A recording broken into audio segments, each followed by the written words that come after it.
144 ವರ್ಷಗಳ ನಂತರ ಉತ್ತರ ಪ್ರದೇಶದ ಪ್ರಯಾಗ್ರಾಜ್ನಲ್ಲಿ ಮಹಾಕುಂಭ ಮೇಳ ನಡೀತಾ ಇದೆ.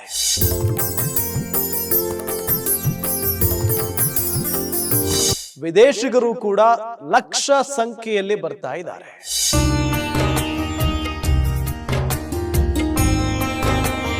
ಐ ಲವ್ ಇಂಡಿಯಾ ಅಂತ ಹೇಳ್ತಾ ಇದ್ದಾರೆ ವಿದೇಶಿಗರು.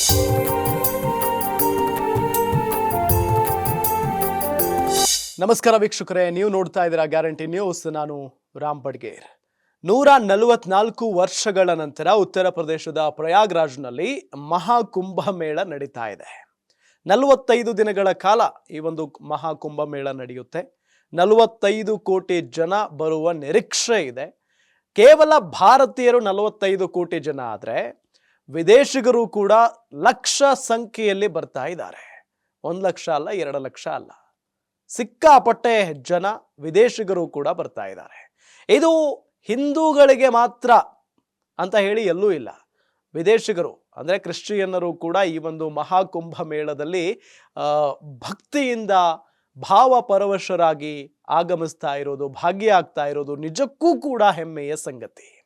ಐ ಲವ್ ಇಂಡಿಯಾ ಅಂತ ಹೇಳ್ತಾ ಇದ್ದಾರೆ ವಿದೇಶಿಗರು. ಹಾಗಾದ್ರೆ 45 ಕೋಟಿ ಜನ ಭಾರತೀಯರಾದ್ರೆ ಇನ್ನುಳಿದಂಥ ವಿದೇಶಿಗರು ಎಷ್ಟು ಜನ ಬರ್ತಾ ಇದ್ದಾರೆ, ಜೊತೆಗೆ ಯಾವ ಯಾವ ದೇಶದಿಂದ ಬರ್ತಾ ಇದ್ದಾರೆ ಅನ್ನೋದರ ಬಗ್ಗೆ ಕೂಡ ಗಮನಿಸ್ತಾ ಹೋಗೋಣ.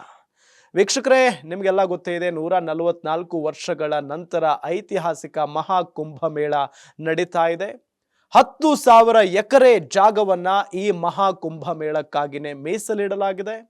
ಉತ್ತರ ಪ್ರದೇಶದ ಮುಖ್ಯಮಂತ್ರಿ ಯೋಗಿ ಆದಿತ್ಯನಾಥ್ ಅವರು ಎಲ್ಲ ಬಂದಂತಹ ಭಕ್ತಾದಿಗಳಿಗೆ ವಿಶೇಷವಾಗಿ ವ್ಯವಸ್ಥೆಯನ್ನ ಕೂಡ ಕಲ್ಪಿಸಿಕೊಟ್ಟಿದ್ದಾರೆ. ಜೊತೆಗೆ ಫಾರಿನರ್ಸ್ಗೆ ಅತಿಥಿ ದೇವೋ ಭವ ಅನ್ನೋ ನಿಟ್ಟಿನಲ್ಲಿ ಅವರನ್ನ ಅದ್ಭುತವಾಗಿ ಸ್ವಾಗತ ಕೂಡ ಮಾಡಿಕೊಳ್ತಾ ಇದ್ದಾರೆ.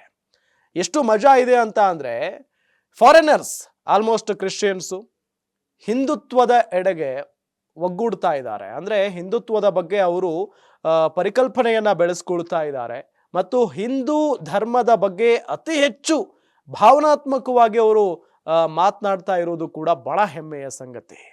ನಿಮಗೆಲ್ಲ ಗೊತ್ತೇ ಇದೆ, 144 ವರ್ಷಗಳ ನಂತರ ನಡೀತಾ ಇರುವಂತ ಈ ಮಹಾಕುಂಭ ಮೇಳದಲ್ಲಿ ಬರೋಬ್ಬರಿ 45 ದಿನಗಳಿಗೆ 45 ಕೋಟಿ ಜನ ಅಂದ್ರೆ ಪ್ರತಿದಿನವೂ ಕೂಡ 1 ಕೋಟಿ ಜನ ಅಲ್ಲಿಗೆ ಬರ್ತಾ ಇದ್ದಾರೆ ಅಂತ ಅರ್ಥ. ಬಹಳ ಪ್ರಮುಖವಾಗಿ ಹಿಂದೂಗಳು ಹೋಗೋದು ಮತ್ತೆ ಭಾರತೀಯರು ಹೋಗೋದು ಏನು ವಿಶೇಷ ಅಲ್ಲ, ವಿಶೇಷತೆ ಅಲ್ವೇ ಅಲ್ಲ. ಫಾರಿನರ್ಸ್ ಕೂಡ ಬರ್ತಾ ಇದ್ದಾರೆ. ಎಷ್ಟು ಜನ ಅಂತ ಮೊದಲಿಗೆ ಗಮನಿಸೋದಾದ್ರೆ 15 ಲಕ್ಷಕ್ಕೂ ಹೆಚ್ಚು ಜನ ಫಾರಿನರ್ಸ್ ಈಗ ಮಹಾಕುಂಭ ಮೇಳದಲ್ಲಿ ಭಾಗಿಯಾಗ್ತಾರೆ ಅಂತ ಹೇಳಿ. 15 ಲಕ್ಷಕ್ಕೂ ಹೆಚ್ಚು ವಿದೇಶಿಗರು ಮಹಾಕುಂಭ ಮೇಳದಲ್ಲಿ ಭಾಗಿಯಾಗ್ತಾ ಇದ್ದಾರೆ. ಎಲ್ಲೆಲ್ಲಿಂದ ಯಾವ ಯಾವ ದೇಶದಿಂದ ಬರ್ತಾ ಇದ್ದಾರೆ ಅಂತ ಅಂದ್ರೆ Germany, Britain, America, France, Italy ಮತ್ತು Brazil, Japan, New Zealand, Sri Lanka, Nepal, Thailand, Argentina, Switzerland, Portugal, Spain, 1 2 ಇಷ್ಟು ದೇಶಗಳಿಂದ ಜನ ಬರ್ತಾ ಇದ್ದಾರೆ, ಭಕ್ತರು ಬರ್ತಾ ಇದ್ದಾರೆ. ಹಿಂದುತ್ವದ ಬಗ್ಗೆ ಅರಿವನ್ನ ಮೂಡಿಸ್ಕೊಳ್ತಾ ಇದ್ದಾರೆ. ಜೊತೆಗೆ ಭಾರತ ಅಂದ್ರೆ ಏನು ಅಂತ ತಿಳ್ಕೊಳ್ತಾ ಇದ್ದಾರೆ. ಇಲ್ಲಿಗೆ ಬಂದಂತ ಫಾರಿನರ್ಸ್ ಹೇಳ್ತಾ ಇರೋದು ಐ ಲವ್ ಇಂಡಿಯಾ ಅಂತ ಹೇಳಿ. ಭಾರತ ಅಂತ ಅಂದ್ರೆ ಆ ಸಂಸ್ಕೃತಿಯನ್ನ ಯಾವ ರೀತಿಯಾಗಿ ಪಾಲನೆ ಮಾಡ್ತಾರೆ ಭಾರತೀಯರು ಅನ್ನೋದನ್ನ ಫಾರಿನರ್ಸ್ ಕೂಡ ಅಳವಡಿಸಿಕೊಳ್ತಾ ಇರೋದು ನಿಜಕ್ಕೂ ಕೂಡ ಹೆಮ್ಮೆಯ ಸಂಗತಿ. ಇಡೀ ಜಗತ್ತಿಗೆ ಸಂಸ್ಕಾರವನ್ನ ಕಲಿಸಿಕೊಟ್ಟಿದ್ದು ನಮ್ಮ ಭಾರತ, ಸಂಸ್ಕೃತಿಯನ್ನ ತಿಳಿಸಿಕೊಟ್ಟಿದ್ದು ನಮ್ಮ ಭಾರತ. ಅದರ ಆಧಾರದ ಮೇಲೆ ಇವತ್ತು ಭಾರತಕ್ಕೆ ಬರ್ತಾ ಇದ್ದಾರೆ ಸಾಕಷ್ಟು ಜನ ವಿದೇಶಿಗರು. ನೋಡಿ, ಕ್ರಿಶ್ಚಿಯನ್ನರು ಮಹಾಕುಂಭ ಮೇಳದಲ್ಲಿ ಪಾಲ್ಗೊಂಡಿರೋದೇ ಹೆಮ್ಮೆಯ ಸಂಗತಿ. ಏನು, ಎಲ್ಲರಿಗೂ ಇದು ಹೊಸ ಪ್ರಪಂಚ. ಅಲ್ಲಿಂದ ಬಂದವರಿಗೆ ಹಿಂದೂ ಸಂಸ್ಕೃತಿ ಅಂದ್ರೇನೆ ಗೊತ್ತಿಲ್ಲದಂಥ ಜನ ಇಲ್ಲಿಗೆ ಬಂದು ಅಲ್ಲಿ ತಣ್ಣೀರಿನಲ್ಲಿ ಸ್ನಾನ ಮಾಡೋದಾಗಿರಬಹುದು, ಎಲ್ಲರ ಜೊತೆಗೆ ಒಗ್ಗೂಡಿ ಹೋಗಿ ದೇವರ ದರ್ಶನ ಮಾಡೋದಾಗಿರ್ಬಹುದು. ಅಷ್ಟು ಕೋಟಿ ಜನರನ್ನ ಒಮ್ಮೆಲೆ ನೋಡಿದಂಥ ಫಾರಿನರ್ಸ್ ನಿಜಕ್ಕೂ ಭಯ ಬಿದ್ದುಬಿಟ್ಟಿರ್ತಾರೆ. ಆದರೂ ಕೂಡ ವ್ಯವಸ್ಥೆಯನ್ನ ನೋಡಿ ಅವರು ಖುಷಿ ಪಡ್ತಾ ಇದ್ದಾರೆ. ಇಷ್ಟು ಅದ್ಭುತವಾದಂಥ ವ್ಯವಸ್ಥೆಯನ್ನ ಇಲ್ಲಿನ ಸರ್ಕಾರ ಮಾಡಿದೆಯಲ್ಲ ಅಂತ ಹೇಳಿ. ಬಂದವರೆಲ್ಲ ಹೇಳ್ತಿರೋದು, ನಾನೀಗ ನಿಜವಾದ ಭಾರತವನ್ನ ನೋಡಿದ್ದೇನೆ, ಐ ಲವ್ ಇಂಡಿಯಾ ಅಂತ ಹೇಳ್ತಾ ಇದ್ದಾರೆ. ಅಂದ್ರೆ ಮಹಾಕುಂಭ ಮೇಳ ಇದೆಯಲ್ಲ, ಅಲ್ಲಿ ಸಂಸ್ಕಾರ ಎದ್ದು ಕಾಣಿಸ್ತಾ ಇದೆ. ಭಕ್ತಿಯದ್ದು ಕಾಣಿಸ್ತಾ ಇದೆ. ಇದು ನಿಜವಾದ ಭಾರತ. ನಾನು ನಿಜವಾದ ಭಾರತೀಯರನ್ನ ನೋಡ್ತಾ ಇದ್ದೇನೆ, ಭಾರತವನ್ನ ನೋಡ್ತಾ ಇದ್ದೇನೆ. ಐ ಲವ್ ಇಂಡಿಯಾ ಅಂತ ಹೇಳಿ ಒಬ್ಬ ಫಾರಿನರ್ ಹೇಳ್ತಾನೆ ಅಂತ ಅಂದ್ರೆ ಭಾರತಕ್ಕಿರುವಂತ ಒಂದು ತಾಕತ್ತದು. ಇಷ್ಟಕ್ಕೂ ಈ ಮಹಾಕುಂಭಮೇಳದ ವೈಶಿಷ್ಟ್ಯತೆ ಏನು ಅಂತ ಕೂಡ ನಾವು ಗಮನಿಸ್ತಾ ಹೋಗ್ಬೋದು. ಗಂಗಾ, ಯಮುನಾ ಮತ್ತು ಕಣ್ಣಿಗೆ ಕಾಣದ ಅದೃಶ್ಯವಾಗಿರುವ ನದಿ ಸರಸ್ವತಿಯ ಮಹಾಸಂಗಮ ಸ್ಥಾನ ಪ್ರಯಾಗ್ರಾಜ್ನಲ್ಲಿ ನಡೀತಿರುವಂತ ಮಹಾಕುಂಭಮೇಳ. ಈ ಮಹಾಕುಂಭಮೇಳವನ್ನ ಸನಾತನ ಧರ್ಮದ ಹೆಮ್ಮೆ ಅಂತಾನೆ ಉತ್ತರ ಪ್ರದೇಶದ ಸಿಎಂ ಯೋಗಿ ಆದಿತ್ಯನಾಥ್ ಅವರು ಪ್ರಚಾರವನ್ನ ಮಾಡ್ತಿದ್ದಾರೆ.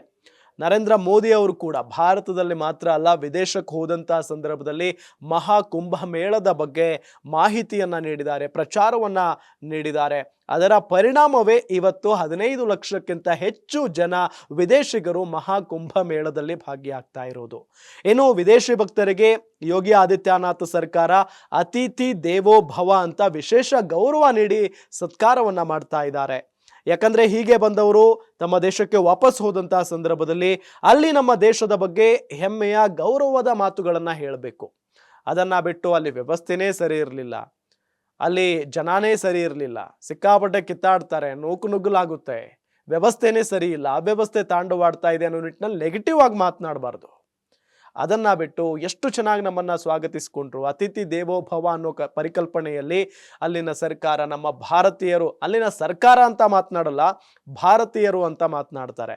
ಹಾಗಾಗಿ ಭಾರತದ ಸಂಸ್ಕಾರ ಏನು ಅಂತ ಹೇಳಿ ವಿದೇಶಿಗರಿಗೆ ಈ ಸಂದರ್ಭದಲ್ಲೂ ಕೂಡ ಯೋಗಿ ಆದಿತ್ಯನಾಥ್ ಸರ್ಕಾರ ತಿಳಿಸಿಕೊಡ್ತಾ ಇದೆ. ಇದು ನಿಜಕ್ಕೂ ಕೂಡ ಹೆಮ್ಮೆಯ ವಿಚಾರ.